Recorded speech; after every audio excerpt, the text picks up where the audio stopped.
నటసింహం నందమూరి బాలకృష్ణ అభిమానులకు శుభవార్త. Most awaited movie అఖండ 2 తాండవం విడుదలకు లైన్ క్లియర్ అయింది. సినిమా విడుదలకు మద్రాస్ హైకోర్టు గ్రీన్ సిగ్నల్ ఇచ్చింది. బాలీవుడ్ నిర్మాణ సంస్థ ఈ రోజు ఇంటర్నేషనల్ దాఖలు చేసిన పిటిషన్లపై ఇటీవల మద్రాస్ హైకోర్టు స్టే విధించగా ఈ రోజు సినిమా విడుదలకు క్లియరెన్స్ ఇచ్చింది. దాంతో డిసెంబర్ 12న అఖండ 2 థియేటర్లో విడుదల కానుంది. తెలుగు రాష్ట్రాల్లో డిసెంబర్ 11న రాత్రి 9 గంటలకు ప్రీమియర్ షోలు పడుతున్నాయి. నిజానికి అఖండ 2 మూవీ డిసెంబర్ 5న ప్రేక్షకుల ముందుకు రావాల్సి ఉంది.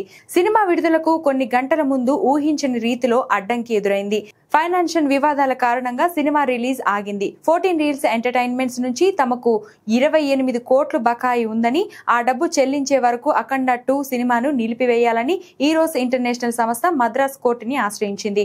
ఈ రోజు వాదనలతో ఏకీభవించిన కోర్టు స్టే విధించింది. ఈలోగా సినిమాకి సంబంధించిన ఫైనాన్షియల్స్ అన్ని క్లియర్ అయ్యాయి. దాంతో సినిమా విడుదలకు మద్రాస్ హైకోర్టు గ్రీన్ సిగ్నల్ ఇచ్చింది. నేనొక్కడే ఆగడు చిత్రాల వల్ల వచ్చిన నష్టాలకు సంబంధించి ఈ 2 సంస్థల మధ్య వివాదం నెలకొంది.